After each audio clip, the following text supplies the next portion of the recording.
සම්මා සම්බුදු සරණයි සුපින්වත් ඔබ හැම දෙනාටම සුයහපත් ජන සමාජයට තව තවත් යහපත ළඟා කරමින් ගුණ නැන බෙලෙන් යුතු උතුමන් බිහි කරන්නට පෙරදරන බෞද්ධ මාධ්‍යාලය අද දවසේදීත් මේ සවස් කාලය තුල මේ කාල වේලාව වෙන් කරවා ගන්නේ සූත්‍ර දේශනාව සජීවී වැඩසටහන පින්වත් ඔබ වෙනුවෙන් ගෙන එන්නට. ඉතින් අද දවසේදී අප කෙරෙහි දයානුකම්පාවෙන් මෙහි වැඩමවා වදාළ මොරටුවේ රාවතාවත්තේ භාවනා මූලස්ථානයේ අනුශාසක අමරපුර නිකායේ අධිකරණ සංඝනායක ශ්‍රී සද්ධර්ම වාගීශවර පූජ්‍යපාද දොඩංගොඩ අස්සජි ස්වාමීන්ද්‍රයන් වහන්සේ බොහොම ගෞරවයෙන් নমස්කාර පූර්වකව අපි පිළිගන්නවා. ඒ වගේම තමයි අද දවසේදී මේ උතුම් ධර්ම දානමය පින්කම සඳහා තමන්ගේ බැතිබර දායකත්වය ලබා දී තිබෙන්නේ නුගේගොඩ නාවලපාරේ ඇල්ෆා අධ්‍යාපන ආයතනයේ පිහිටි යෝගා පන්තියේ සිසු සිසුවියන් විසින්. ඉතින් ඒ පින්වත් පිරිස අද දවසේදී මේ සඳහා බැතිබර දායකත්වය දෙනු ලැබුවේ සූත්‍ර දේශනාව සජීවී වැඩසටහනේදී අපේ දේශකයන්න් වහන්සේ විසින් මජ්ක්‍ධිම නිකායේ සඳහන් වන්නා වූ අභයරාජ කුමාර සූත්‍රය ආශ්‍රය කරගැනීමෙන් කරන ධර්මානුශාසනාවයි ඔබට නරඹන්නට ශ්‍රවණය කරන්නට හැකියාවක් තිබෙන්නේ යන වග මතක් කරන ගමන්ම ඒ දායක පින්වත් පිරිසට ආරාධනා කර සිටිනවා ප්‍රථමයෙන්ම මේ බුද්ධ මන්දිරය තුල වැඩ වාසය කරන්නා වූ බුද්ධ ප්‍රතිමා වහන්සේ උදෙසා මල්වට්ටිය පූජා කිරීමෙන් අනතුරුව චාරිත්‍රානුකූලව දේශකයන්න් වහන්සේට දහත් වට්ටිය පිළිගන්වන්නට ශබ්ද පූජාව අතරතුරදී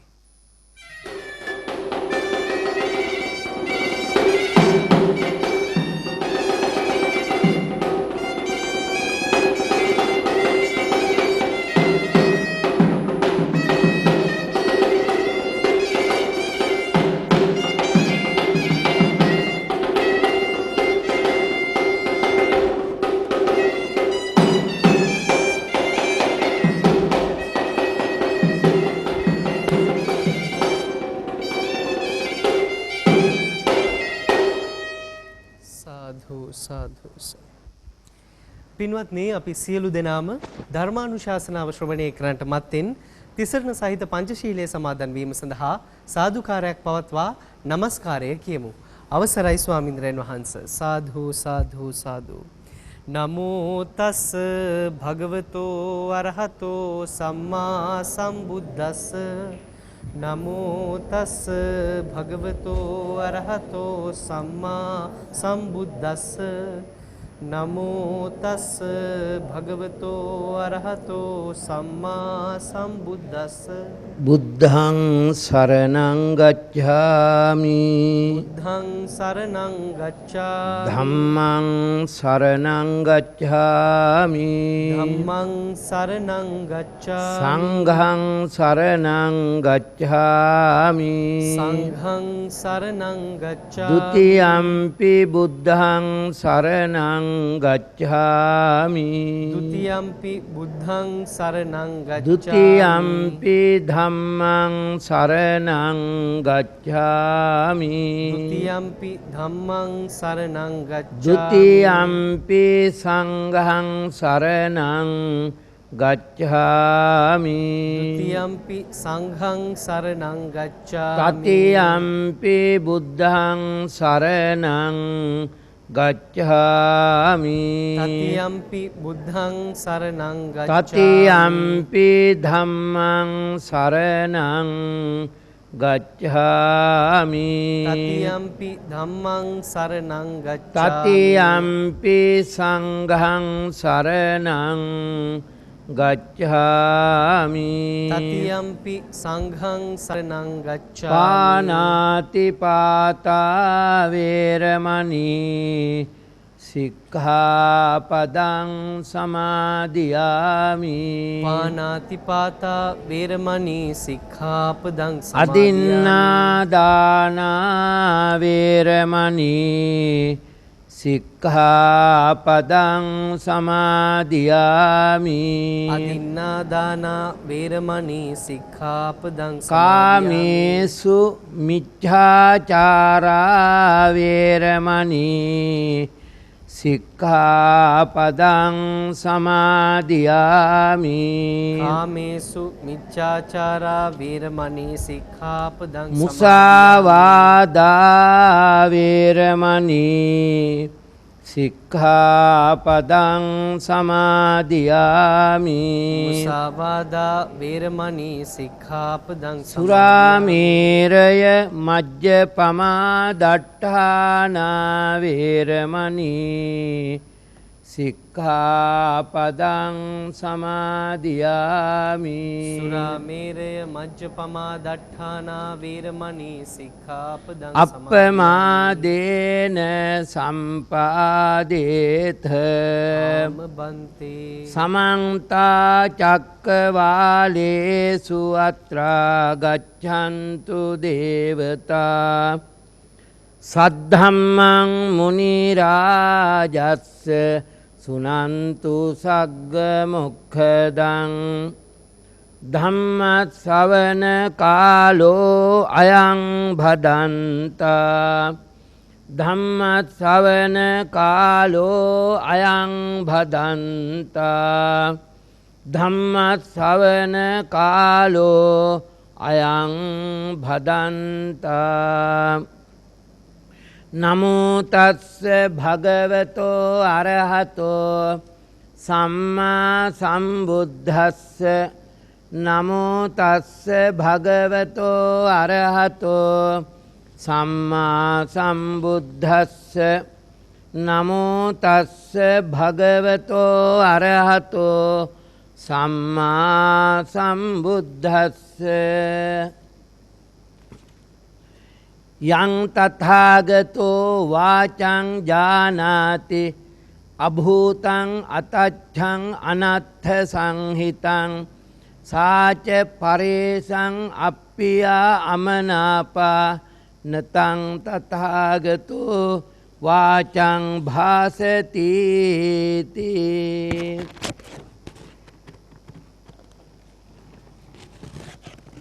පින්වත් වැඩිහිටියනි තරුණ ළමයිනි කුඩා දරුවනි බෞද්ධයා නාලිකාවෙන් විකාශනය කරනු ලබන ධර්මදේශනා මාලාවක අද පස්වරුවට නියමිත ධර්මදේශනාව ශ්‍රවණය කරන්ටයි ඔබ හැම සැදී පැහැදී සිටින්නේ. නුගේගොඩ නාවල පාරේ ඇල්ෆා අධ්‍යාපන ආයතනයේ පිහිටි යෝගා පන්තියේ සිසුසිසුවියන් මෙම ධර්ම දේශනාවට දායකත්වයේ දරන බව කලින් කියවුණා. අද තිබෙන මාතෘකාව කවුරුත් ඇහුම්කන් දෙන්න ඕන හොඳ මාතෘකාවක්. මජ්ක්‍ධිම නිකායේ මජ්ක්‍ධිම පඤ්ඤාසකයේ ගහපති වග්ගයෙහි එන අභේරාජ කුමාර සූත්‍රයයි අපට වෙන්කොට ඇති මාතෘකාව. අපේ තියෙනවා කය වචන කියලා ඉන්ද්‍රියන් දෙකක් ප්‍රධාන. කයයි වචනයයි දෙකම මෙහෙයවන්නේ සිත. සිත නරක වෙනකොට කයින් නරක වැඩ කරනවා. සිත නරක වෙනකොට කටින් නරක වචන කියනවා. වචනේ අතට අසු වෙන්නෙත් නැහැ, ඇහැට පේන්නෙත් නැහැ. හැබැයි මේ වචනය කියන ශක්තිය අපසතු ශක්තිය කොයිතරම් ප්‍රබලද කියන කාරණය නුවණැති ඕනෑම කෙනෙකුට වැටහෙනවා. මේ වචනය ඊටාම ප්‍රවේශමෙන් පරිහරණය කළ උත්තමයාණන් වහන්සේ තමයි ලෞතුරා බුදුහාමුදුරුවෝ. ලෞතුරා බුදුරජාණන් වහන්සේ තරම් කටපරිස්සම් කරගෙන කතා කළ කෙනෙක් ගැන අපට අහන්න නෑ. කටපරිස්සම් කරගෙන කතා කරන්න අපට කියා දුන්න උත්තමයෙකුත් අපට තව කෙනෙක් නැහැ.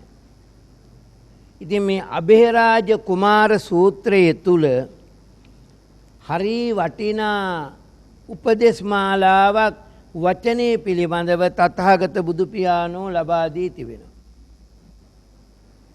රජගහ නුවර වේළුවනාරාමේ බුදුරජාණන් වහන්සේ වැඩ ඉන්න කාලේ තමයි මේ අභේරාජ කුමාර සූත්‍රයේ දේශනා කළේ.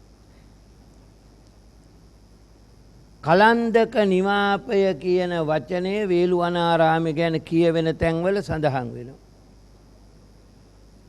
ලේනුන්ට අභයදානයේ දීලා තිබුණ තැනක්. ලේනුන්ට හොඳට සංග්‍රහ කළ තැනක් තමයි කලන්දක නිවාපය. ඒ වචනේ තේරුමත් ඒකමයි.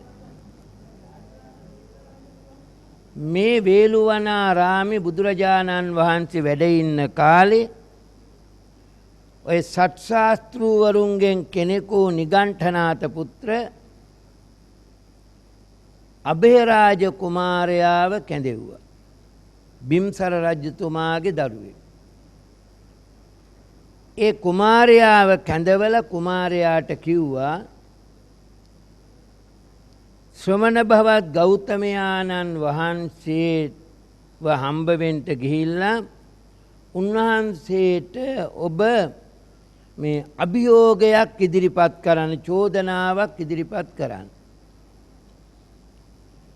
ඔය මහා බලවත් 이르දි බල ඇති ආනුභාව සම්පන්න මහා බලවතෙක් වශයෙන් ශ්‍රමණ භවත් ගෞතමයෝ සමාජයේ පැතිරෙමින් තියෙනවා.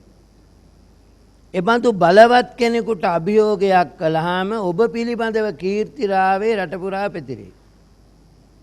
බලන්න මේ එක එක්කෙනාට තියෙන අසනීපවල හැටි.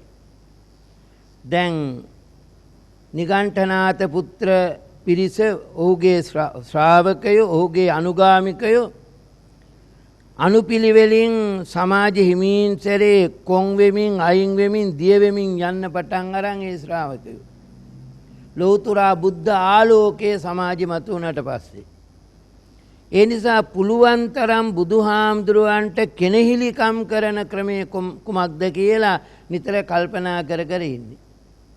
දැන් මේ අභේරාජ කුමාරයා කියන්නේ රාජ කුමාරයෙක්.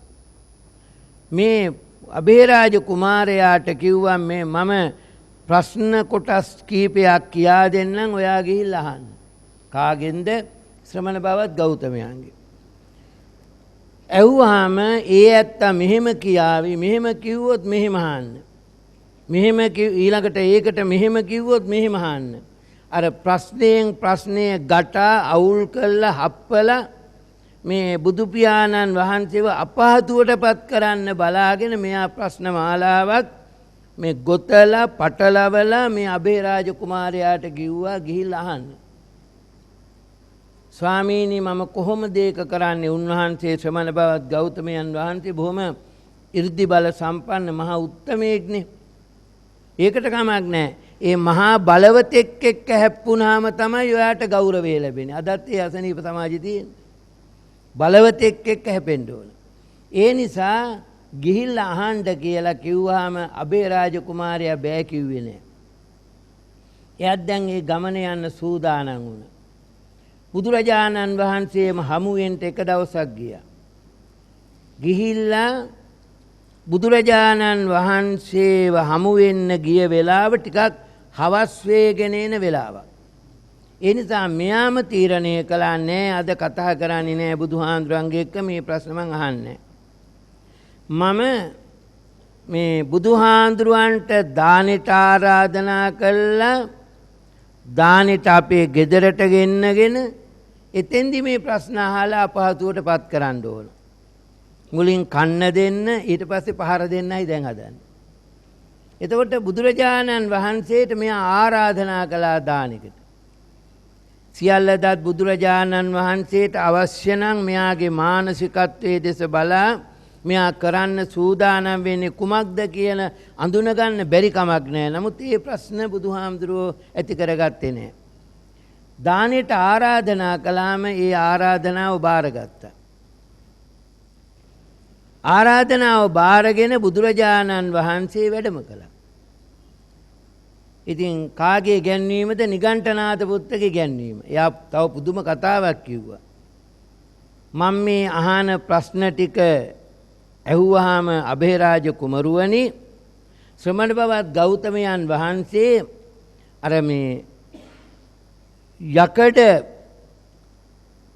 කූරක් ගිල්ලා වගේ මේ ගිල ගන්නත් බැරුව වමාරන්නත් බැරුව අපහසුවටපත් වේ. එයාගේ උපමාව එහෙමයි එතෙන්දි කිව්වේ. එතකොට ඇම යකඩ ඇමක්. ඇම කියලා එකක් තියෙනවනේ. මාළුවන්ට එහෙම දාන්නේ ඇමනේ. යකඩෙන් හැදූ ඇමක් ගිල්ලා වගේ මෙයාට ගිල ගන්නත් බැරි වේවි වමාරන්නත් බැරි වේවි. බණ පොතේ ඒ උපමාවමයි ඒ කාරණේමයි තියෙන්නේ. ඒ නිසා මේ ප්‍රශ්න අහන්න. ඉතින් පස්සෙන්ද දානෙට බුදුහාඳුරුව වැඩියා. හොඳට දානෙ පිළිගන්නවා. නිකන් නොසලකිල්ලෙන් නෙමෙයි. බණ පොතේම තියෙනවා පනීතං කියලා. බොහොම ප්‍රණීත ආකාරයෙන් බුදුහාඳුරන්ට හොඳට දම්පැන් ටික පූජා කළා. පූජා කළා ඉවර වෙලා මෙයා පොඩි ආසනයක් තියාගෙන ළඟින් වාඩි වුණා. බුදුහාඳුරන්. වාඩි වෙලා බුදුහාඳුරන්ගෙන් ඇහුවා ස්වාමීනි ඔබ වහන්සේ අනුන්ට අප්‍රිය අමනාප සිත් රිදෙන වචන කතා කරන කෙනෙක්ද? එතකොට දැන් එහෙම ඇහුවාම ඊළඟට ඒකට මම හිත රිදෙන වේදනා දෙන වචන කතා කරනවායයි කියලා කිව්වනම් නිගණ්ඨනාථ පුත්ත උගන්වලා තිබුණා මෙයාට ඊළඟට කියන්න එහෙනම් ඔබ වහන්සේ අතරයි පෘථග්ජන මිනිස්සු අතරයි වෙනසක් නැහැ. ඇයි? පෘථග්ජන මිනිස්සු කෙලෙස් සහිත මිනිස්සුත් සැඩපරුස ගොරෝසු වචන ඕන තරම් කියනවා. ඉතින් ඔබ වහන්සේත් එහෙම කතා කරන කෙනෙක් නම් ඔබ වහන්සේගේ මේ පෘථග්ජන අය අතර ඇති වෙනස මොකද්ද? ඊළඟට මෙයා ප්‍රශ්නය හදාගත්තා. අර නිගණ්ඨනාථ පුත්ත උගන්වලා තියෙන. ස්වාමීනි ඔබ වහන්සේ බුදුහාඳුරෝ වදාලා නම් මම මේ අප්‍රිය වචන කතා කරනවා කියලා කතා කරන්නේ නැහැ කියලා එහෙනම් ඔබ වහන්සේ දේවදත්ත ගැන කිව්වේ ඔයාට ගොඩ ඒමක් නැහැ අපා දුකට වැටෙනවා නිරාදුකට වැටෙනවා කල්ප යක් ඉන්ද වෙනවා අපා දුකේ ගිරිලා එහෙම ඔබ වහන්සේ ඔහු පිළිබඳව චෝදනා මුඛයෙන් කතා කළේ නැද්ද? ඔබ වහන්සේ අනිත් අයගේ හිත රිදවන දැන් දේවදත්තගේ හිත වේදනාවට රිදිල්ලටපත් උනේ ඒව අහලා. ඒව කතා කරලා යන්නේ නැහැ කියලා ඔබ වහන්සේ කියනවා නම් එතකොට ඒ කතා මොනවද? ඉතින් මේ වගේ මහා අපහසුම ප්‍රශ්න ගොඩකට මැදි කරවන්නයි හැදුවේ. බුදුහාඳුරන්ගෙන් ඇහුවාම ස්වාමීනි ඔබ වහන්සේ ප්‍රිය වූ මනාප වූ හිත සැනසෙන්නා වූ හිතවල මේ සතුටගෙන දෙන්නා වූ වචනමද ස්වාමීනි ඔබ වහන්සේ ප්‍රකාශ කරන්නේ. බුදුහාරන්ගේ උත්තරේට කිව්වේ මොකද්ද? ඒකාන්තයෙන් ඒ ස්වභාවය පිළිබඳව මා යමක් පවසන්නේ නැහැ. එතකොට ඒකාන්ත ස්වභාවය මගේ තියෙනවා. ඒකාන්ත ස්වභාවයක් පවතිනවා. ඒ අනුවයි කතා කරන්නේ.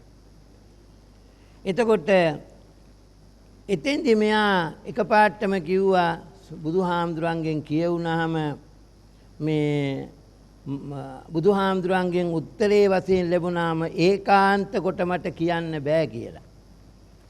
ප්‍රිය වචනම යහපත් වචනම පමණක්ය මා කතා කරන්නේ කියලා.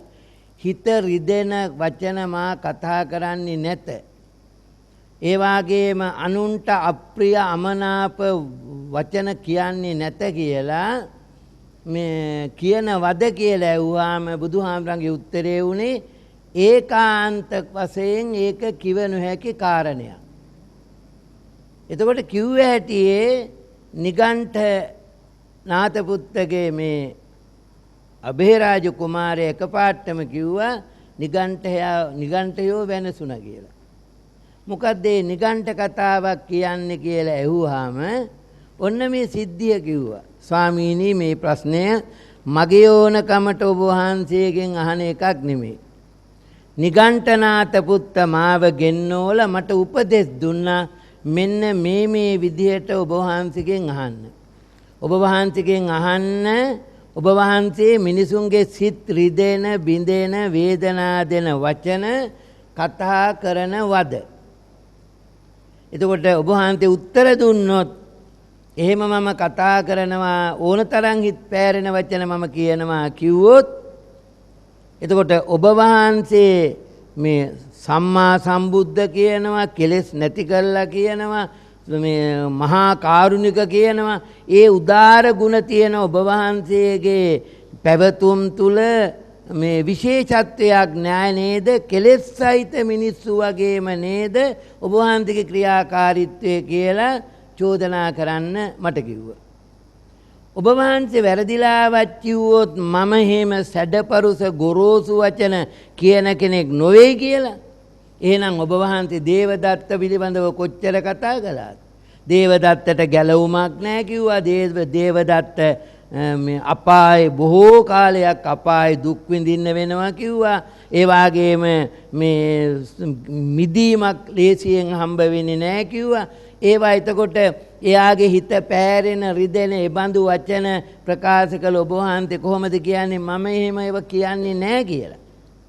එතකොට ඔන්න ඔය කාරණා දෙකම මට මතක් කරන්න කියලා උගන්නලයි මා වෙව්වේ. බුදු පියාණන් වහන්සේගෙන් ඇහුවාම ඔබ වහන්සේ අප්‍රිය අමනාප අනුන්ගේ හිත රිදෙන වචන කියනවද කියලා උන්වහන්සේගේ පළවෙනි උත්තරේ උනේ ඒකාන්ත කොට මට ඒක කියන්න පුළුවන් කමක් නැහැ කියලා. අන්න ඒකයි ස්වාමීනි මම කිව්වේ මේ ඔය ඒ ඇත්තෝ නැසුනා කියන වචනේ පාවිච්චි කළේ නිගණ්ඨනාත පුත්ත ගැන ඒ නිසායි. එතෙන්දී මේ බුදුහාමුදුරුවෝ මේ කාරණේ පැහැදිලි කර දෙන්න ලස්සන උපමාවක් ගත්තා. දැන් අබේරාජ කුමාරයාගේ මේ දෑතේ ඉන්නවා සුරතල් දරුවෙක් ඒ වෙලාවේ. මේ දරුවාව පෙන්නලා බුදුහාමුදුරුවෝ අහනවා මේ ඔබේ ඇකයේ ඉන්න මේ බිලිඳු දරුවා ඔබගේ මේ අවදිමත් බව නැතිකම නිසා හරි කිරිමවගේ අවදිමත් බව නැති නිසා හරි යම්කිසි කෝටු කෑල්ලක් කැබැල්ලක් මොකක් හරි දෙයක් වැරදිලාවත් කටේ දාගෙන උගුරේ හිර වුණොත් කෝටු කෑල්ලක් කැබැල්ලක් මොකක් හරි උගුරේ හිර වුණොත් දැන් මොකද ඔබතුමා කරන්නේ? ස්වාමීනි මම ඒක ඉවතට ඇද දානවා. දැන් බුදුහාඳුරෝ එයාගේ උඟල අතේ ඉන්න පුංචි සුරතල් දරුවාව උපමාවට අරගෙනයි මේ වදාරන්නේ. මම ඒක ඉවතට දානවා. එතකොට ඉවතට ලේසියෙන් දාන්න බැරි නම් හුඟක් යටට ගිහිල්ලා නම් මොකද කරන්නේ? මම එහෙනම් දරුවව තදින් අල්ලගෙන හිස එක අතකින් අල්ලගෙන හොඳට කට අරවලා මගේ ඇඟිලි ඇතුළට දාලා කොහොම හරි ලේ ගැලුවත් තුවාල වුණත් දරුවා කෑ ගැහුවත් විලාප කිව්වත් කමක් නැහැ අර කෝටු කෑල්ල උගුරේ හිර වෙච්ච කෑල්ල මම ගන්නවා කොහොමත් ගන්නවා. ඇයි එහෙම ගන්නෙ? දරුවව රිදවලා ගන්නෙ වේදනා දීලා ගන්නෙ ඇයි? ස්වාමීනි මගේ දරුවාට මම බොහොම ආදරේ. ඒ නිසා ඒ తాවකාලික රිදිල්ල දෙස බලන්නේ නැහැ. දරුවාව සුවපත් කර ගැනීම සඳහා මම ඒ කෑල්ල රිදව අඬවා ලේ ගලද්දී හෝ ගන්නවා. එතකොට ඔන්න ඔය වගේ තමයි අබේරාජ කුමාරුවනි බිලිඳා කෙරෙහි අනුකම්පාවෙන් ඔබ ක්‍රියාත්මක වෙනවා වගේ තථාගත බුදුවරයන් වහන්සේලා වචන පාවිච්චි කරන පිළිවෙලක් තියෙනවා. ඒ පිළිවෙලේ කොටස් කීපයක් තියෙනවා. එක යම් වචනයක් බොරු වුණත් අසත්‍ය වුණත් අනර්ථයක් වේවිය.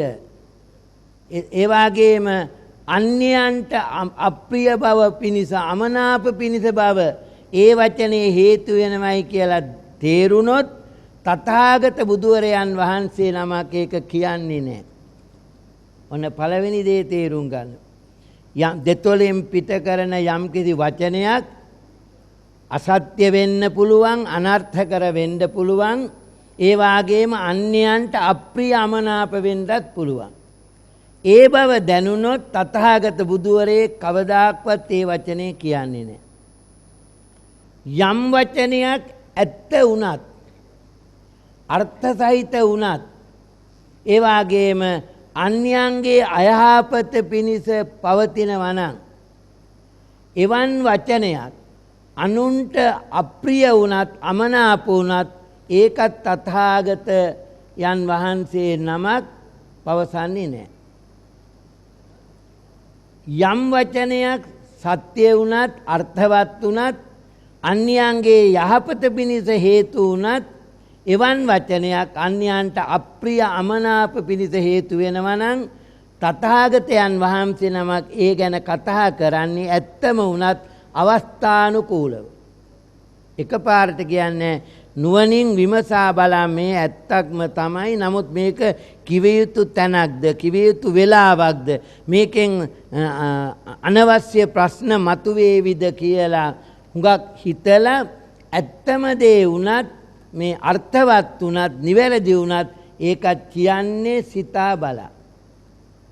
ඒ වගේම යම්කිසි වචනයක් අසත්‍ය වුණත්, අභූත වුණත්, අවැඩ පිණිස හේතු වුණත්, එවන් වචනයක් අන්‍යයන්ට ප්‍රියමනාප වුවත් තථාගතයන් වහන්සේ නමක් පවසන්නේ නැහැ. අන්‍යයන්ට ප්‍රියයි, නමුත් අසත්‍යයක්, අභූතයක්, අවැඩ පිණිස හේතු වෙනවා නම් බුදු කෙනෙක් ඒ වචන පවසන්නේ නැහැ. යම් වචනයක් සත්‍ය වුණත්, අර්ථවත් වුණත්, අන්‍යයාගේ යහපත පිණිස පැවතුණත් ඒ අසන්නන්ට ප්‍රිය හා මනාප නම් එබඳු වචන තථාගතයන් වහන්සේ අවස්ථානුකූලව ප්‍රකාශ කරනවා. ඊට හේතුව තථාගතයන් වහන්සේ තුල සත්වයන් කෙරෙහි තිබෙන අනුකම්පාවේ බලවත්කම අනුව. බුදුරජාණන් වහන්සේ මෙහෙම වදාළහම අබේරාජ කුමාරයන් නැවතහනවා, ස්වාමීනි, නොයෙක් පඬිවරු, නොයෙක් උගතුන්, නොයෙක් චින්තකයන්, දාර්ශනිකයන් ඔබ වහන්සේව හමුවෙන්න ඇහිල්ලා නොයෙක් දේවල් කල්ැතුව සාකච්ඡා කරගෙන, සූදානම් කරගෙන මේ මෙහෙම අපියාමු, මෙහෙම අපියාමු, මෙහෙම කිව්වොත් මෙහෙම කියමු, මෙහෙම උත්තර දුන්නොත් මෙහෙම නැවතහමු කියලා මේ ප්‍රශ්නෙන් ප්‍රශ්නය ගටා හප්පා බුදු පියාණන් වහන්සේගෙන් ප්‍රශ්න අහන්නට නොයෙක් පඬිවරු එදා සමාජයේ ඇවිල්ලා තියෙනවා. බණපොතේ තියෙනවා ඒ බඳු අය ගැන. සමහරු සති ගණන්, මාස ගණන් සාකච්ඡා කරලා බුදුහාමුදුරුවෝ ළඟට එනවා එහෙම ප්‍රශ්න හදාගෙන. ඉතින් එනකොට එහෙම බුදුහාමුදුරුවෝ කවුරු දැක්කත් සාගතවාදී. බුදුහාමුදුරුවෝ බොහොම කරුණාවෙන්, මෛත්‍රියෙන් ඒ අයව පිළි අරගෙන එන්න, වාඩි වෙන්න, මෙහෙන් ඉන්න, කොච්චර එකක්ද ඔය ඇත්තු හමු වෙච්ච එක, ආපු එක කියලා හරි සන්තෝෂයෙන් බුදුහාමුදුරුවෝ ඒ ඇත්තු එක කතා කරනවා. බුදුහාරන්ගේ කවදාක්වත් මූණ හේම වෙනස් වෙන්නේ නැහැ. මූණේ ගතිය වෙනස් වෙන්නේ නැහැ. මනාපෙක් කෙනාවත්, අමනාපෙක් කෙනාවත් බුදුහාමුදුරන්ගේ මූණේ වෙනසක් වෙන්නේ නැහැ. බුදුහාමුදුරන්ට ಗುಣ කිව්වත්, දොස් කිව්වත් මූණේ වෙනසක් නැහැ. මම ඔය දහම් පාසල් දරුවන්ට, පාසල් වල දරුවන්ට වණ කියන්නේ ගියාම කියනවා, ಗುಣ කියන තැන් වලටත් වැඩියා, දොස් කියන තැන් වලටත් වැඩියා, බැනුම් අස අසා නැවතත් වැඩියා, අපා දුකින් මුදවන්නට වැඩියා. ಗುಣ කිව්වත් මුහුණේ වෙනසක් නෑ, දොස් කිව්වත් මුහුණේ වෙනසක් නෑ. සතුරන් මිතුරන් යයි ගන්නේ නෑ, දෙදෙනාටම මෙත් සිත අඩුවක් නෑ. ඒක තමයි බුදුහාඳුරන්ගේ මානසිකත්වය. බුදුහාඳුරෝ වරක ප්‍රකාශ කරලා තියෙනවනේ, මේ බුදුහාඳුරු උපමාවක් වදාලා. මොකද්ද උපමාව? මේ යුද පිටියකට ඇතුල් වෙන හස්ති රාජයා හැම පැත්තකින්ම එන ඊතල පහරවල් කාගෙන ඉදිරියට ගමන් කරනවා. කිසි ගැටලුවක් නැහැ. එතකොට අන්න ඒ වගේ තමයි මගේ ජීවිතයත්. ලෝකයේ වැඩිපුර ඉන්නේ දුස්සීල් පුද්ගලයෝ. ඒ නිසා ඒ දුස්සීලයන් නගන හඬ ඉදිරියේ මම මලානික වෙන්නේ නැහැ, පසුබහින්නේ නැහැ, තැවෙන්නේ නැහැ. මම අර දසතින් එන ඊතල පහරවල් කාගෙන ඉදිරියට යන ඇත්රජෙක් වගේ මමත් මේ කෙලෙස් සහිත ලෝකයා අතර කල් ගෙවනවා. ඉදිරියට යනවා. බුදුහාඳුරුවන්ගේ ලස්සන උපමා ඒවා. ඊළඟට බුදුරජාණන් වහන්සේට සමහර උදවිය බැනපු අය හුඟක් ඉන්නවනේ. දොස් කියපු අය. බොහොම අපහාස කළා ඉන්නවා. එක මිනිස්සෙක් මම නිතර මේක මතක් කරනවා බෞද්ධයන්ට බණ කියනකොට එක මිනිස්සෙක් බුදුහාන්ට දානෙට ආරාධනා කළා. ඒ මිනිස්සයා බත් ඇටයක්වත් වෙලා දුන්නේ නැහැ. බුදුහාරෝ පාත්‍රය අරන් වැඩිය මේ මිනිස්සයාත් දැක්ක වෙලාවෙ ඉඳලාම බුදුහාඳුරන්ට බොහොම අසභ්‍ය වචනේ මේ කාලේ හැටියට කියනවා නම් අමුතිත්ත ගුණහරප කියලා බැන්න. මේ කාලෙත් මිනිස්සු ඉදිච්ච වෙහිච්ච ගුණහරප කියන්නේ නැහනේ. ඔක්කොම අමු ඉදිච්ච අමු ඒවනේ කියන්නේ. ඔබ බැන්න. බුදුහාරු අහගෙන හිටියා. මොකද කිව්වේ නැහැ. අපිට ඔය එපා කිව්වේ නැහැ කියන්න ඕන කෙනෙකුට කියන්න කිව්වේ නැහැ. ගස්සගෙන ගියේ නැහැ. අපිට තියෙන අසනීප බුදුහාන්ට නැහනේ. බුදුහාඳුර පුද්ගලයන්ගේ මානසික ස්වභාව අඳුරනවා. ඒතර බුදුහාඳුර අන්තිමට අහගෙන ඉඳලා ඇහුවා මම මොකද කිව්වට කමන්නේද කියනවා කිව්වා. ඔයගේ ගෙදරට ආගන්තුකයෝ මේනවා දෙනවා ආගන්තුකයෝ හැම කොහොමද පවතින්නේ? ඉතින් ඒ ආගන්තුකයෝ ආපු අය උදේකනම් ආවේ උදේට ගැලපෙන්න දෙයක් පිළියෙල කරලා කන්න බොන්න දෙනවා සලකනවා. දවාලකනම් ඒ අය ආවේ දවාලට ගැලපෙන දෙයක් පිළියෙල කරලා කන්න බොන්න දීලා සංග්‍රහ කරනවා. දැන් වැරදිලාවත් ඒ අය කිව්වොත් අනේ උදේ තේ වතුර බීපු හැටියෙමයි අපි කවුරුත් පිටත් වෙලා ආවේ. දසරියක් තේ වතුර බොන්න බෑ. දවල්ට කාපු හැටියෙමයි මේ ගමන ආවේ. නැවත කන්න බෑ කියලා අර පිළියෙල කරපුවට ඔහෙ මොකද කරන්නේ? ඉතින් අපි සල්ලි වියදම් කරලා පිළියෙල කරන්නේ. ආගන්තුක ඒගොල්ලෝ කෑවේ නැත්තම් මේ ඉතින් අහක දාන්නේ නැහැ. ඒ ටික ඒගොල්ලෝ ගියාට පස්සේ අපි ගෙදර කට්ටිය එකතු වෙලා කනවා කිව්වා. ඉතින් බුදුහාරගේ උත්තරේ මොකද්ද? මාවත් ගෙන්නෝල දැන් මෙච්චර වෙලා මට ආගන්තුකෙක් වශයෙන් සංග්‍රහ කළානේ මම එහි මේව කන්නේ ඔහෙම කණ එකයි තියෙන්නේ කිව්වා. එයා දුන්න දේ යාට දීලා ආවා. කොච්චර දක්ෂකමක්ද බලන්න. ඉතින් ඔය ගතිය අපිට පුරුදු කරගන්න හරි අමාරුයි. මම ඉන්න පන්සල කිට්ටුව මේ මගේ පුද්ගලික අත්දැකීම මේ කියන්නේ. එක මහත්තයෙක් ඉන්නවා. මේ මහත්තයා ටිකක් දුරකතර මහත්තයෙක්. මේ අපේ පන්සල ළඟින් තමයි මේ මහත්තයා යුග ජීවිතයටපත් වුනේ. එක දවසක් මට ඇහිලා පාන්දර කිව්වා ස්වාමීන් වහන්සේ මට නම් දැන් ජීවිතේ එපා වෙලා. මං කිව්වා ඒ මොකද මහත්තයෝ? ගෙදර මොකක් හරි ප්‍රශ්නයක් වුණ හැටියේම අර මේ නෝනගේ අම්මා නැන්දම්මා මහත්තයාගේ එළියට බහැලා හතර වටේටම එන බෙරිහන් දෙනු ලැජ්ජාය බැරිලු ඒකයි ප්‍රශ්නේ. මම ඉන්නේ ගාලුපාරයිනි පොඩි ආවාසයක. මං කිව්වා මහත්තයෝ මේ ගාලුපාරේදී හැටියක් වල බලා ඉන්නකෝ මහත්තයා. කෙනෙක් කඩක් කරේ තියාගෙන මාළු කී යනවා. තව කෙනෙක් එළවලු බක්කියක් තල්ලු කරගෙන එළවලු කී යනවා. දැන් ওই මාළු කියා කෑ ගහන මිනිහා කියන්නේ මෙල්ල හන්දියේ ඇල්ලේ මාළු තියෙන කතාවක් නෙමෙයි යා ළඟ මාළු තියෙනවා කියලා. එළවලු කියා කෑ ගහා කියන්නේ මේ හන්දියේ බක්කේ එළවලු කතාවක් නෙමෙයි එයා ළඟ එළවලු තියෙනවා කියලා. මහත්තයා පොලකට ගිහලා බලා ඉන්න මහත්තයෝ කෙනෙක් රටලු වුණු ගොඩක් රතුළු වුණු ගොඩක් මිරිස් ගොඩක් පාරායිනි ගොඩ ගහගෙන ලාභයි කියලා කෑ ගහනවා. ඔය පාරට බැහැලා කෑ ගහන අය මහත්තයෝ තමන්ගේ ළඟ තියෙන ಜಾති ගැන නේද දෙතරම කියන්නේ. මහත්තයාගේ නැන්දම්මත් යමක් පිළිබඳව එළියට බැහැලා කෑ ගහනවා නම් එයා කියා ගන්නවත් එයාගේ ළඟ තියෙන ಜಾති මහත්තයෝ ඔය ඔච්චර ගණන් ගන්න එපා කියලා මං hina වෙලා කිව්වා. මේ මහත්තයාට මේක ඉන්ජෙක්ෂන් එකක් වගේ වැදුනානේ. හරියට හරි සාදු මං හොඳට දෙකක් කියන්නම්කෝ කියලා බැස්ස එළියට. මං කව මහත්තයෝ හැමෝම ප්‍රශ්නයක් වුණාම දෙකක් නේ කියන්නේ. මහත්තයා එකක් විතරක් කියන්න කියලා පිටත් කළා. දැන් ඒ ගෙදරේ කෝලහලේ නෑ. යම් වෙලාවල අර නැන්දම්ම කෑ ගහනකොට මේ මහත්තයා කියනලු බෝන තරම් කෑ ගහගනින් අපි අර අස්සජී හාමුදුරුවෝ කිව්වා පාරට බහැලා කෑ ගහන අය තමන්ගේ ළඟ තියෙන ಜಾති ගැනමයි කියන්නේ කියලා. එයාගේ කට දැන් නිකම්ම ලොක් වෙලා තියෙන්නේ.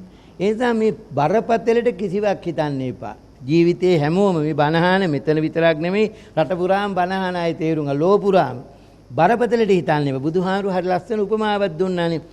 දිත්තේ දිත්තමත්තං සුතේ සුතමත්තං මුතේ මුතමත්තං විඤ්ඤාතේ විඤ්ඤාතමත්තං. අපි යමක් දැක්කහම ඒ දැක්ක දේ දැකීමෙන් නවතින්න. දැකීමෙන් හිත නරක වෙන්නේ නැහැ. දැක්ක දේ හිත ඇතුළට ඇදගත්තොත් තමයි මේ දේ හොඳ දෙයක්, මේ දේ නරක දෙයක්, මේ මගේ හිත නරක කරන අරමුණක්, මේ මගේ හිත සතුටු කරන අරමුණක් කියලා හිත ඇතුළට ඇදගත්තොත් විතරයි අපේ හිත නරක වෙන්නේ. හිත නරක වෙන්නේ සතුටු වෙන්නේ. සුතේ සුතමත්තන් අපිට නොවේ සද්ද ඇහෙනවා. සද්දකින් නවතින්න. ඇහුණ හැටි ඇහුණා කියලා එතනින් නවතින්න. කිව්වේ කවුද මොනවද කිව්වේ කියලා හිත ඇතුළට ඇදගෙන කල්පනා කරන්න ගත්තොත් මොකද වෙන්නේ? හිත නරක වෙනවා. හිතන රක් වෙන එක එක්කෙනා කියන දේවල් පිළිබඳව හිතන රක් වෙන. ඔය ගෙවල් දොරවල් ඉන්න සමහර නැන්දම්මලට අම්මලට සමහරට ලේලිලාගෙන් සෑහෙන කරදර තියෙනවා. බෑනලාගෙන් සෑහෙන කරදර තියෙනවා. පුතාලගේ දූලගෙන සමහරට ලේලිලා බෑනලා ඉන්නවා බොහොම රත්තරන් දරුවෝ සමහර විට. සමහරට තමන්ගේම පුතාලා දූලගෙන් ඔය කැනුම් පද රිදිලි පද වේදනා පද අහන්න වෙනවා මව්පියවරුනි සමහරට වයසට යනකොට. ඒගොල්ලෝ වයසට යනකොට සමහරු මේ ගහන්න බනින්න බැරි වෙනකොට හිතේ අමනාපකම් තියෙනවා නම් ගහන්න බනිනකොට වෙන පීඩාවක් කරන්න බැරි වෙනකොට පුළුවන් තරම් ඇනුම් පද කියවලා රිදවලා අර අහිංසක මව්පියන් වයෝවෘද්ධ මව්පියන්ව රිදවන්න උත්සාහ කරන අය නැතුව නෙමේ දූ දරුවන් අතරත් ඒ බඳු අය ඉන්නවා බෑලලීලා අතරත් ඒ බඳු අය ඉන්නවා හැමෝම නෙමේ සමහරු අනේ සමහර ලීලිලා ඉන්නවා බෑනලා ඉන්නවා ඒ අම්මට හිතනවා අනේ මේ දරුවා නම් මේ දුව නම් මේ පුතා නම් ළඟම ආත්මෙක මගේ දරුවෙක් වෙන්නේ නැති ඒ තරමට මගේ වාසනාවට ලැබිච්ච දරුවෙක් ඒ බඳු ලීලිවරු ගැන ඒ බඳු බෑනලු වල ගැන සමාජය කතා කරනවා ඒ වගේම තමන්ගේම පුතා වෙලා තමන්ගේම දුව වෙලා ඉපදිච්ච අය අතර ඉන්නවා සමහර විට සංසාරේ වෛරක්කාරයෝ වගේ අමනාපකාරයෝ වගේ අම්මා තාත්තව රිදවනවා හුඟක් හොඳයි ඒ බඳු අය ඔබට හම්බ වුණොත් ඔබේ වහලයට ඉන්නවා නම් ඔබේ ආයතනේ ඉන්නවා නම් ඔබට ඔබේ වටාපිටාවේ ඉන්නවා නම් හොඳම දේ තමයි දැක්කත් බොහෝ දේ හිතරි දෙන බව පේනො නොදැක්ක වගේ ඉන්න. ඇහුණත් ඒ බඳු වචන නැහුණ වගේ නිහඬ වෙන්න. ඒක හිත ඇතුළට ඇදගෙන වද විඳින්න එපා. අපි හුඟ දෙනෙකුට අද වෙලා තියෙන පීඩාවක් මේ. බුදුහාමුදුරුවන්ට පුළුවන්කම තිබුණා හැමතිස්සෙම ඒ බුදුහාඳුරුවන්ට පුළුවන්කම තිබුණා ඒ සෑම කෙනෙකුගේම ස්වභාවය හොඳට තේරුම් අරගෙන එක එක්කෙනාගේ ක්‍රියාකාරීකම් වලින් හිත රිදවන්න ගන්නේ නැතුව වැඩ කරන්න වගේම අනුන්ව නොරිදවා කටයුතු කරන්න. දැන් අර බලන්න මේ විස්තරය කියනකොට කිව්වා යම් කිසි දෙයක් සත්‍යම වෙන්නත් පුළුවන්. ඇතැම් විට සත්‍යම වෙන්නත් පුළුවන්. නමුත් ඒක කියවුණාම තව යම් යම් අනවශ්‍ය ගැටලු මතුවෙන පාටක් පේනවා නම් ගතියක් පේනවා නම් ඒක පොඩ්ඩක් ඉවසීමෙන් බුද්ධිමත්ව පොඩ කල්ැරලා අවශ්‍ය ආකාරයකට අවශ්‍ය තැනකදී කියන්න සත්‍යම වුණත් කියන්නට පුරුදු වෙන්න කියලා. එතකොට හැමතිස්සෙම ඔය බණපොතේ තියෙන එකක් තමයි අත්තව්‍යාබාධාය සංවත්තේය පරව්‍යාබාධාය සංවත්තේය උභයව්‍යාබාධාය සංවත්තේය යම් කිසි වැඩක් අපි කරන වැඩේ අපට හොඳ වුණත් තව පිරිසකට නරක නම් ඒ දේ නොකර සිටීම වඩා හොඳයි. ඒ වගේම යම් කිසි දෙයක් තව පිරිසකට හොඳ වුණත් අපට නරක නම් එයද නොකර සිටීම වඩා හොඳයි. ඒ වගේම හැමතිස්සෙම බලන්න ඕන අපේ කටයුතු වලින් මට මෙන්ම අන්‍යයන්ටත් අයහපතක් නොවන ලෙස අපේ වචන ඇවතුම් පැවතුම් ක්‍රියාකාරීකම් පාලනය කරගන්න. එතකොට බුදුහාමුදුරුවෝ කතා කරනකොට මම මුලින්ම මතක් කළා යම් වචනයක් බොරු වුණත් අසත්‍ය වුණත් අනර්ථකර වුණත් අන්‍යයන්ට අමනාපය අප්‍රිය පිණිස හේතු වෙනවා නම් ඒ බඳු වචන කතා කිරීම නොකර සිටීමයි උන්වහන්සේලා පුරුදු කරලා තියෙන්නේ. යම් වචනයක් සත්‍ය වුණත් අර්ථවත් වුණත් අන්‍යයන්ගේ අයහපත පිණිස පවතිනවා නම් එවන් වචන ගැනත් උන්වහන්සේ නොපවසන එකයි පිළිවෙල. යම් වචනයක් සත්‍ය වුණත් අර්ථවත් වුණත් අන්‍යයන්ගේ යහපත පිණිස පවතිනවා නම් එවන් වචන අන්‍යයන්ට අප්‍රිය නම් අමනාප නම් අවස්ථානුකූලවයි ඒ වචනේ ප්‍රකාශ කරන්නේ. යම් වචනයක් අසත්‍ය වුණත් ඒ වගේම අවැඩ පිණිස හේතු වුණත් එවන් වචනයක් අන්‍යයාට ප්‍රියමනාප වුණත් තථාගත බුදුවරු ඒවා ප්‍රකාශ කරන්නේ නැහැ පවසන්නේ නැහැ. යම් වචනයක් සත්‍ය වුණත් අර්ථවත් වුණත් අවැඩ පිණිස පවතී නම් එවන් වචන අසන්නන්ට ප්‍රියමනාප වුණත් බුදුවරු ඒවා කතා කරන්නේ. යම් වචනයක් සත්‍ය වුණත් අර්ථවත් වුණත් අන්‍යයන්ගේ යහපත පිණිස පවතිනවා නම් ඒ අසන්නන්ට ප්‍රිය හා මනාප වේ නම් එවන් වචන අවස්ථානුකූලව තථාගත බුදුහාමුදුරුවෝ වදාරනවා. ඇයි හේතුව? බුදුරජාණන් වහන්සේ සත්වයන් කෙරෙහි අනුකම්පාවෙන් කටයුතු කරන උත්තමයන් වහන්සේ නමක් නිසා. එතකොට මෙන්න මේ කාරණය මේ විදියට විස්තර කළාට පස්සේ නැවත උන්වහන්සේගෙන් ඇහුවා ස්වාමීනි නොයෙක් දෙනා අර මම මුලින් කිව්වා වගේ සාකච්ඡා කරලා ප්‍රශ්නෙන් ප්‍රශ්නේ ගටා හප්පල බුදුහාමුදුරන්ගෙන් ප්‍රශ්න අහන්න සූදානමින් එනවා. ඒ බඳු එන අය පිළිබඳව ඔබ වහන්සේ පිළිතුරු දෙන්නේ කොහොමද? කල් වේලාසනින් හිතාමතාගෙන ඉන්නවද මේ උත්තර කියනවා කියලා? නැතොත් ඒ වෙලාවට ගැළපෙන ලෙස පිළිතුරු ඔබ වහන්සේ සපයනවද? අබේරාජ කුමාරය හෙව්වා. බුදුහාරෝ එතෙන්දී ඒකට උත්තර වදාරන්න පෙර ආතු එයාගෙන් ප්‍රශ්නයක් ඇහුවා. මම ඔබෙන් ප්‍රශ්නයක් අහනවා. මොකද්ද ප්‍රශ්නය? යම් විටක මේ ඔබ රත වාහන ගැන දන්නවනේ. රත වාහනයක් පෙන්නලා රතයක් පෙන්නලා මේකේ අගපසඟ මොනවාද කියලා ඔබෙන් ඇහුවොත් ඔබ ඒකට උත්තර දෙන්නේ කල්ැතුව සිතාමතා සිට උත්තර දෙනවද? නැත්තම් අහන ප්‍රශ්නේ අනුව ඒ වෙලාවට ඔබ ගැළපෙන සුදුසු නිවැරදි උත්තරයක් දෙනවද? බුදුහාරුව ඇහුවා මේ කුමාරයාගේ. එයා එතෙන්දී මතක් කළා ස්වාමීනි මම රිය පදවන්නේ. මට යාන වාහන හොඳට පුරුදුයි.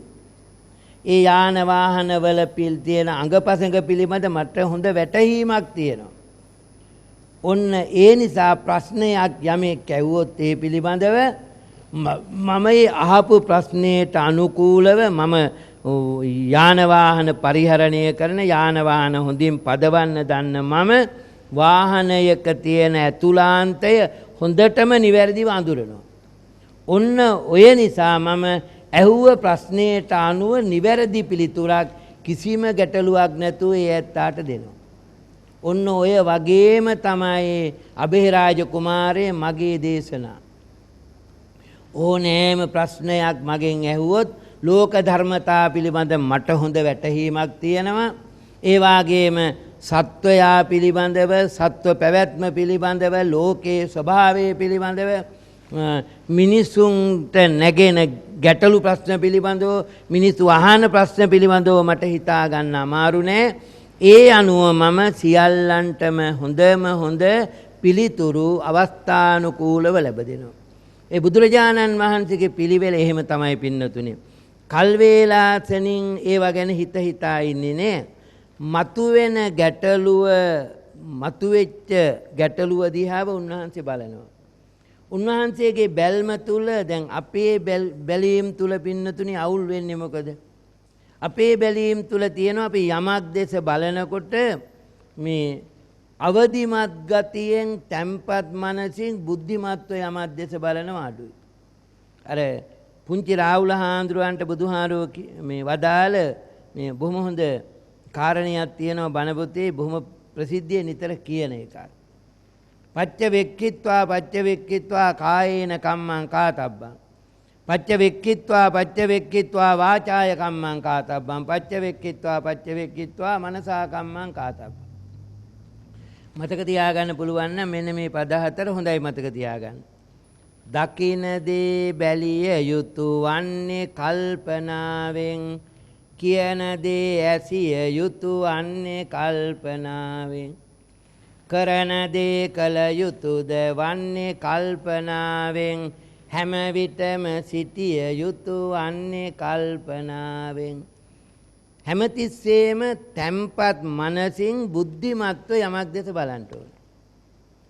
ගැටලුවක් මතුවුනහම අපිට වෙන්නේ මොකද? කලබල වෙනවා. අපි හැඟුම්බර වෙනවා, ආවේගශීලී වෙනවා, කලබල වෙනවා. කලබලයෙන් යමක් දෙස බලනකොට නිවැරදිව අපිට ඒක පේන්නේ. අපි වරදව තේරුම් ගන්නවා. වරදවා තේරුම් ගන්නවයි අපි කලබලෙන් ඒ දෙස බලන්නේ.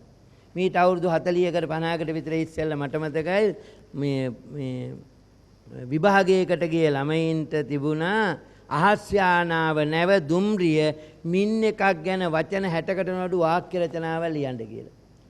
ඉතින් අපි කවුරුත් විභාග වලට ගිහිලා තියෙනවනේ අඩු වැඩි වශයෙන්.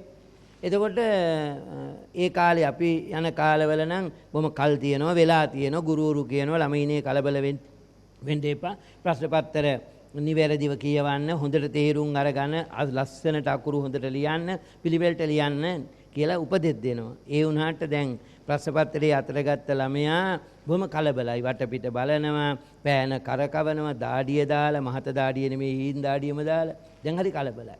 මේ ළමයාත් පිළිතුරු ලිව්වා. මේ ප්‍රශ්න පත්‍රයේ තිබුණ අහස් යානාව නැව දුම්රිය මින් එකක් ගැන වචන 60කට නඩු වාක්‍ය රචනාවල් ලියන්න කියලා. මෙයා ඉතින් ලියලා උත්තර ලියලා එළියට බහැලා අනිත් ළමයින්ගෙන් ඇහුවා අසවල් ප්‍රශ්නෙට ඔයා ලිව්වේ මොකක් ගැනද? අහස් යානාව ගැන සමහරු ලියලා, සමහරු දුම්රිය ගැන ලියලා, සමහරු නැව ගැන ලියලා. හැබැයි මේ අහපු ළමයා ලියලා තියෙන්නේ ටින් එකක් ගැන. ඒ මොකද අහස් යානාව නැව දුම්රිය මින් එකක් කියන එක කලබලයේ දැක්කේ ටින් එකක් කියලා. ඉතින් ටොන් ගාලම ලියන්නේ. ඒ නිසා මේ ඕනෑම ප්‍රශ්නයක් මතුවනහම හැඟුම්බරව සැක සංකාව ඔළුවේ තියාගෙන ආසාවෙන් හිත රත් වෙලා තරහාවෙන් කුපිත වෙලා මිනිස්සෙක් ඒ දිහා බැලුවොත් හැම තිස්සෙම පේන්නේ වැරදි පැත්ත. හරි පැත්ත පේන්නේ නැහැ. ඒ නිසා දැන් බලන්න වර්තමාන සමාජයේ ගිනි මැලයක් වගේ මිනිස්සු ආසාවෙන් තරහාවෙන් ඊර්ෂ්‍යාවෙන් කෝපයෙන් ඇවිලි ඉන්න ආකාරය බලන්න. ඒසා තැම්පත් මනසින් බුද්ධිමත්ව නැනවත්ව හැමතිස්සෙම යමක් දෙස බලන්න ඕන. යමක් කරන්න කියන්න ඉස්සෙල්ලා නුවණින් විමසා බලන්න ඕන මේ දේ හොඳට හිටීද මේ දේ නරකට හිටීද. වචනත් එහෙමයි හැමතිස්සෙම කට බොහොම පරිස්සමෙන් අම්මා තාත්තට කතා කරනකොට මගේ මේ අම්මට තාත්තට මම කතා කරන්න කියන එක අමතක කරන්න එපා කොයි වෙලාවකවත්.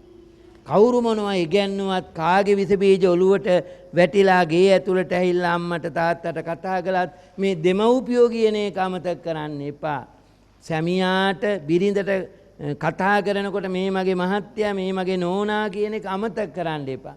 සැමියෙක් බිරිඳකගෙන් බලාපොරොත්තු වන වචන තියෙනවා නොවන වචන තියෙනවා.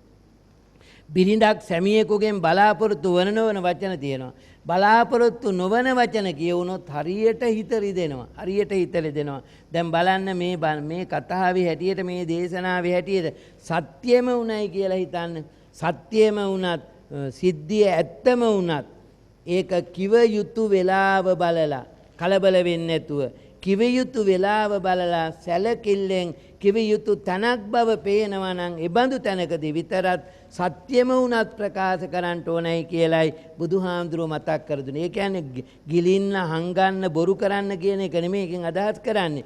ඒ අර ඇත්තම කතා කරන්න වෙලාවක් ආවත් ඒ කතා කිරීම නිසා යම් කිසි ඊට වඩා භයානක අවුලක් අර්බුදයක් වෙනවා නම් ඒ බඳු තැන්වල පොඩ්ඩක් කල් දීලා නිශ්ශබ්දව ඉඳලා ඒකට වෙලාව අරගෙන අවස්ථාව අරගෙන ඕන මේ ප්‍රකාශ කරන්න. ඒ නිසා විශේෂයෙන්ම වචනේ බොහොම පරිස්සමෙන් පාවිච්චි කරන්න ඕන. මේ කට කියන එක හරි භයානකයි. මෙයාගේ ඇතුළට දාන දේවල් ගැනත් පරිස්සම් වෙන්න ඕන. ඇතුළට දාන දේවල් පරිස්සම් නුනොත් මේ බඩ ලෙඩ වෙනවා. ඊළඟට මෙයාගෙන් එළියට දාන දේවල් තියෙනවනේ. එළියට දාන දේවල් කියන්නේ වමන හිම නෙමෙයි. මෙයාගෙන් එළියට දාන දේවල් පරිස්සම් නුනොත් මොකද වෙන්නේ? ගෙවල් ගිනි ගන්නවා, පවුල් ගිනි ගන්නවා, රට ගිනි ගන්නවා, ගම ගිනි ගන්නවා, රට ගිනි ගන්නවා. ඒ නිසා බොහොම ප්‍රවේශමෙන් ඕන අතට අහුවෙන්නේ නැති, ඇහැට පේන්නේ නැති මේ වචනේ පාවිච්චි කරන්න. බුදු පියාණන් වහන්සේ කොච්චර ප්‍රවේශමෙන් වචන පාවිච්චි කළාද කියන කාරණය මේ අබේරාජ කුමාරයාට ලස්සනට පැහැදිලි කර දුන්නා. ඒ උතුම් දහම් පණිවිඩය ඔබ හැමදෙනාගේම හදවත් තුළ හොඳින් තැම්පත් වේවා, පළපැදියම් වේවා. ඔය ඇත්තන්ගේ හදවත් තුළටත් නිතරම වචනයක් එළියට දානකොට බොහොම පරිස්සමෙන් කතා කරන්න ඕනා කියන එක අමතක නැතුව මතක තියාගන්න.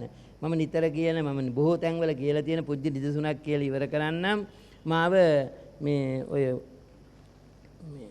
බණකට එක්කගෙන ගියා මේ යම් පිරිසක්.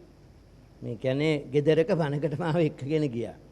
එතකොට මේ බොරලැස්ගමිය. බනට ගිහිල්ලා බන ඉවර වෙලා ගෙදර කාර් එකේ මාව දැන් එක්කයි යනවා ඒගොල්ලෝ. යනකොට මේ කාර් එකේ කාර්මික දෝෂයක් මතුවුණා.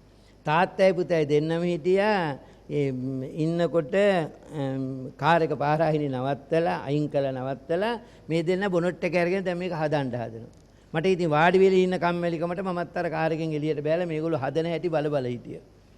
ඒ පැත්තේ ඉඳලා ආපු කාර් එක මාව දැකලා නැවැත්තුවා. ඒ මහත්තයා මං අඳුරන්නේ මාව දැක්ක හැටි ඇහුවා ස්වාමීන් වහන්සේ නේද අස්සජියාරු කියන්නේ කියලා. මම ඔව්. ඇයි ස්වාමීන් වහන්සේ මේ පාරේ? ස්වාමීන් වහන්සේ මම කිව්වා මහත්තයා මම මේ බණකට ආවා. මොකද මේ කාර් එකේ පොඩි ප්‍රශ්නයක් මොකද හදා ගන්නකම් මං ඉන්නවා. ස්වාමීන් වහන්සේට වැඩ තියෙන කෙනෙක් නේ වඩින්න ස්වාමීන් වහන්සේ. මට පුළුවන් ස්වාමීන් වහන්සේ කියලා පන්සලට දාන්න. වඩින්න කියලා අර මට පූජා කළ පිරිකර ටිකත් අරගෙන මේ මහත්තයා කාර් එකේ මාව වාඩි කරවගෙන ඉතින් එක්කගෙන ආවා. ඇහිලා පාරයින් තියෙන ලොකු සාප්පුවක් ළඟ නවත්තලා මහත්තයා බහැලා ගියා. දැන් මම ඒ කාර් එකට වෙලත් මම සෑහෙන වෙලාවක් හිටියා. තවත් ඒක නගින්න වෙයිද දන්නේ නැහැ. ඉන්නකොට මේ මහත්තයා පෝර කොට්ටෝරයකට මොනවද බඩු වගේක් දාගෙන ඇහිලා ඩිගියට දාගත්තා. මමත් වෙනදා යන එනකොට ඒ කඩේ ළඟ නවත්තලා යම් දේවල් ගන්නවා. දැන් මම ඈතකින් එතන නවත්තන්නේ හැම බඩුවක්ම අනික් කඩවල වඩා පොඩ වැඩි බව දැනුණා. ඉතින් ඒ නිසා මම නවත්තන්නේ. මම හිතාගත්තා මේ මහත්තයාට කියන්න ඕන මට හිතවත් මහත්තයෙන්නේ කියලා. ඇහිලා මේ මහත්තයා කාර් එකට නැග කාර් එක ස්ටාර්ට් කරලා අරයි යනවා. අරයි යනකොට මම මුලින්ම ඇහුවා මහත්තයා වෙනදත් බඩු ගන්නේ ඔය කඩෙන්ද කියලා. ඒ මහත්තයා එහි ස්වාමීන් වහන්සේ කිව්වා නම් අර ඕන්නේ නැති කතාව මගේ කටින් පනිනවා. මගේ වෙලාවට වෙන්නේ නැති මේ මහත්තයා කිව්වේ මොකක්ද දන්නවද? එහෙමයි හාඳුරනේ අපේ පුතාගේ කඩේ කිව්වා. මං 99න් බේරුණා. මං එදා නම් දැනගත්තා බෙල්ලන්විල නම් දෙයියෝ ඉන්නවමයි කියලා. බෙල්ලන්විල පාරටයි මම ආවේ. එතකොට වැරදිලාවත් එහෙයි කිව්වා නම් අර ඕන්නේ නැති කතාව කිව්වා නම් මට පුළුවන් ඒ කාර් එකේ වාඩි වෙලා ඉන්න. වචනයක් එළියට දානකොට හොඳට කට පරිස්සම් ඔළුව පාවිච්චි කරන්න. යමක් කරනකොට වරක් නොව දෙවරක් නොව තෙවරක් ඔළුව පාවිච්චි කරන්න. ලතවීමට මුලය දුරදිග නොබැලීම. දුරදිග බලන්නේ නැතුව කරන දේවල් පස්සේ පසුතැවීමට හේතුයි. මීට වඩා මං කාලය ගන්නෙ නෑ. අප්‍රමාණ ශ්‍රද්ධාවෙන් ගෞරවයෙන් මේ අබේරාජ කුමාර සූත්‍රයේ මජ්ක්‍ධිම නිකායේ මජ්ක්‍ධිම පඤ්ඤාසකේ තියෙන්නේ.